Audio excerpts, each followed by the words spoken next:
Hi, it is time to do the mid-year check-in tag, whatever it's called. I can't make decisions, so some of the questions that only should have one answer have multiple. The first question is the best book you've read so far in 2021. Like I said, I can't make a decision. I thought I knew, but I don't.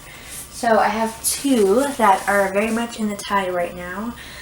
First and foremost, A Diary of Blood by S.T. Gibson. This is a novella, a vampire novella that's kind of a reimagining of Dracula's Brides. It's an upholstery book, and our writer is Constanza, who is the original and first bride, and she recounts the relationship she had with Dracula, whatever his name is. I think that's what we assume his name is. And it's a toxic relationship. I've read it 1.5 times. I could genuinely say this is like in my top 5, maybe number 1 or 2 spot, because it helps me so much. Like, it calms me down once. It helped me go to sleep in a good way though, not in a bad way. I'm so glad I own it now. The other one that after my reread made me realize how much I truly love this book is Black Sun by Rebecca Roanhorse. I have done a proper reread of this last month in June. I think it was last week too. This is a high fantasy set in a pre-Columbian world where we have 2 stories that come together at the end. It all has to do with gods and politics and Convergence Day. It's fantastic. My favorite part about this book is the worlds. Like, every time I think about this book, I just want to reread it again so I could go back to this world because I love it so much and I can't wait till my next reread. The next question is the best sequel that you've read so far in 2021. I want to talk about Waking Gods by Sylvain Neuvel, which is the second book in the Themis Files trilogy, which is a sci-fi trilogy. I read Waking Gods and I didn't expect it to surpass Sleeping Giants. It is my favorite book in the entire trilogy. Here on this day right now, I can't really tell you what happened in that book.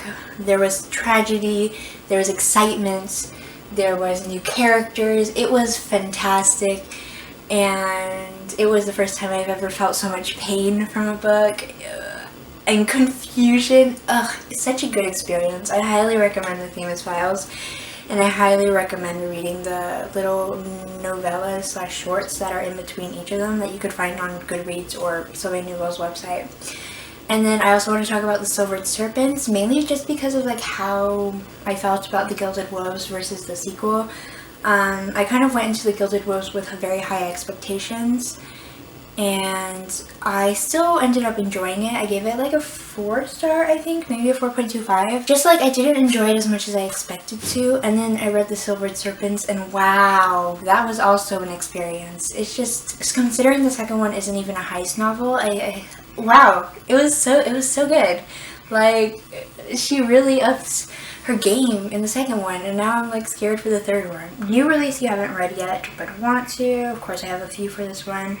Right now I have checked out Gear Breakers, which is another sci-fi novel. We have a sapphic relationship kind of going on. I don't really know much about it, and I don't want to know much about it going in. I also want to read The Unbroken by C.L. Cluck, I think is the author's name. My type of political fantasy. I think it's more of a military fantasy, but it still seems like it would be something I would enjoy, especially since I think it talks about colonialism. And I'd love to see those discussions in my fantasy. And then also Ace of Spades, which everyone is just talking about how effective it is. And I love effective books. We'll talk about effective books in a second. Next is the most anticipated release for the second half of 2021. I guess my most anticipated release for the second half of the year, or like the whole year in general, is Nothing But Blackened Teeth. This one's coming out in October, I think, but it's by Cassandra Call, and it's like a novella, and it's just about this wedding party that goes to a abandoned mansion of sorts, a kind of a Victorian home, and they get terrorized by a spirit that lives there. It sounds like my type of horror. I love wedding parties and I love gothic settings. That one, I'm so excited.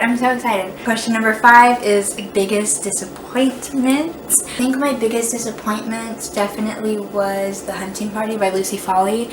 I just really love the guest list that The Hunting Party I don't even know what that book was. It was just so uninteresting. I didn't care about the drama. I didn't care about the characters. I didn't care about the drama. Everything seemed a bit disconnected, disjointed, whereas the guest list just all fit in so perfectly. Also, Vibe by Liza James. The reason I read it was because I had seen a few people on my timeline give it 5 stars, and so I got really excited for it. And then it was just okay. Also, Madame by Phoebe Wynne. I have very complicated feelings for this book, but I'm obsessed with the atmosphere. I kind of was liking the characters. I liked somewhat what was going on. I mean, it's not the most surprising thing. I didn't expect it necessarily either, but like everything else was just weird. And the plot was weird, and the execution was weird, and some of the development of the characters was weird. But I really loved the ending. But I was disappointed because I thought this was going to be my novel. Like, I thought this was going to be a good book that I could recommend everyone. It sounded exactly something I would love, but it wasn't. Question 6 is biggest surprise, of course, and I have a few again. First of all, Darling by Kay Ingram, mainly because I didn't expect to love it. I thought I was just gonna read like a nice fun thriller, and then it ended up being a 5-star read. I was so surprised. I was like halfway in and I was like, this is the best thriller that I've ever read.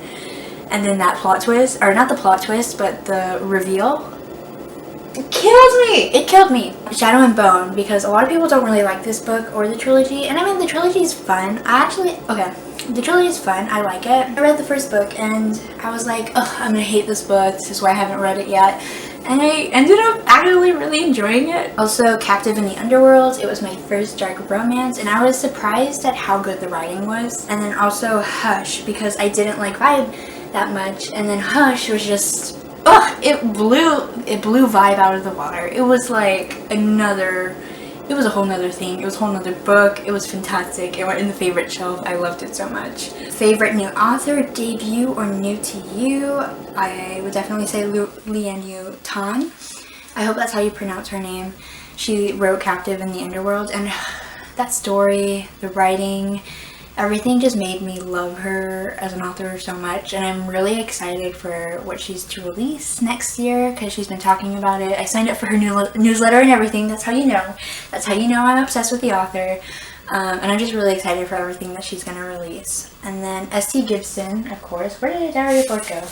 S.T. Gibson, I can't wait to get to her backlist. And then also, I saw that she just finished her new novel, and also she's going to be writing contemporary romance under another pen name, and so I signed up for like that newsletter.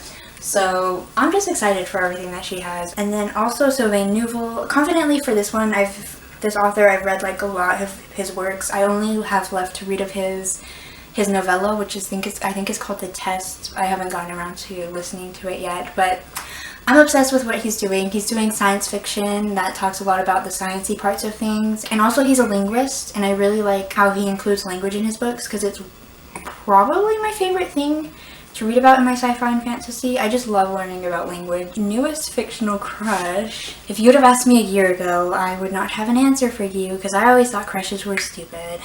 And then here we are now. First and foremost, the love of my life, who will always be in my #1 spot, Iktan from Black Sun. I'm obsessed with them. I don't know what it is. Actually, I do know what it is. It's just their presence is so like attractive to me. And then also Tamar from the Grishaverse. Her fan art, 10 out of 10. I fall in love with her every time.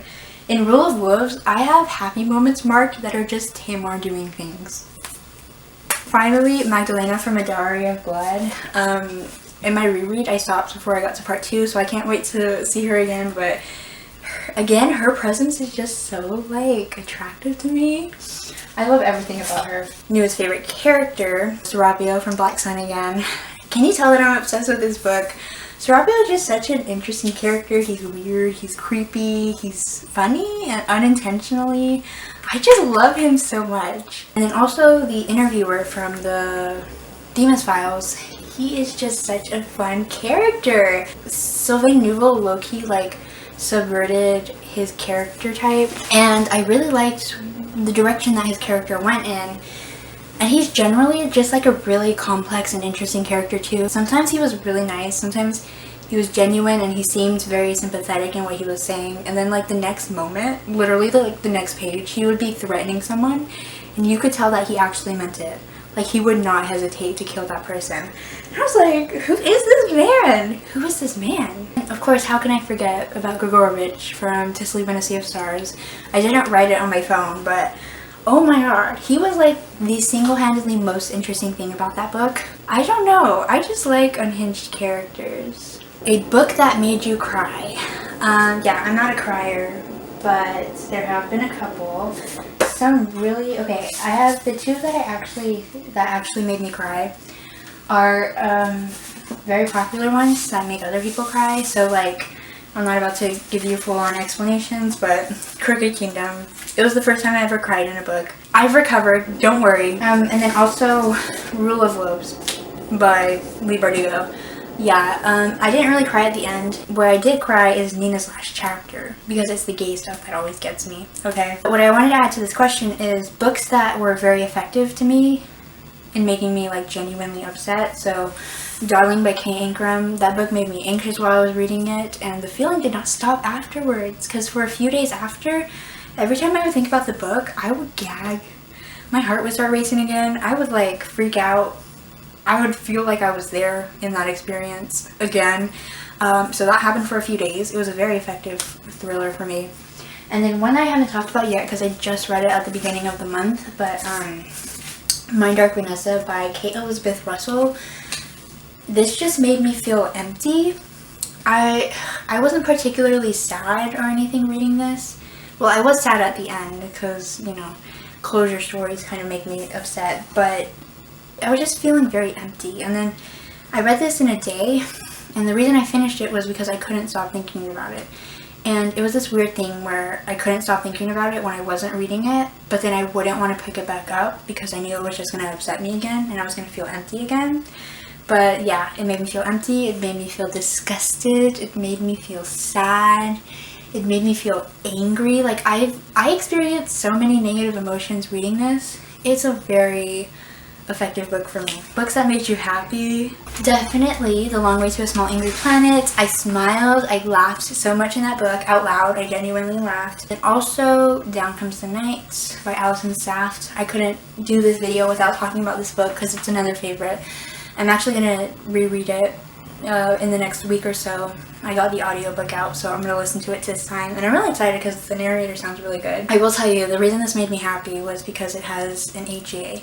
And it's just something weird to read in my young adult fantasy, because fantasy doesn't always end so perfectly. The Most Beautiful Book You've Bought So Far This Year. The Dowry of Blood has a really pretty cover, and it has the gold, and here it is. And then also the pages are white because it's indie published. Oh, Rule of Wolves, of course. You've probably seen this like a million times though. So you just... I think we know how pretty this book is. Yeah. I Feel Like Ever After has a really pretty cover. I'm obsessed with queer contemporaries, YA queer contemporary covers, because they all do these like bright color schemes that just look so good. So Feel Like Ever After, of course, is a example of that. And lastly, Tarnished Are the Stars by Rosie Thor, one that I'm excited to read.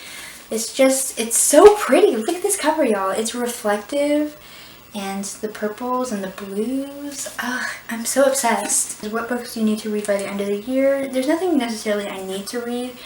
I'm kind of back into my mood reading game right now, so stuff is just happening as it happens.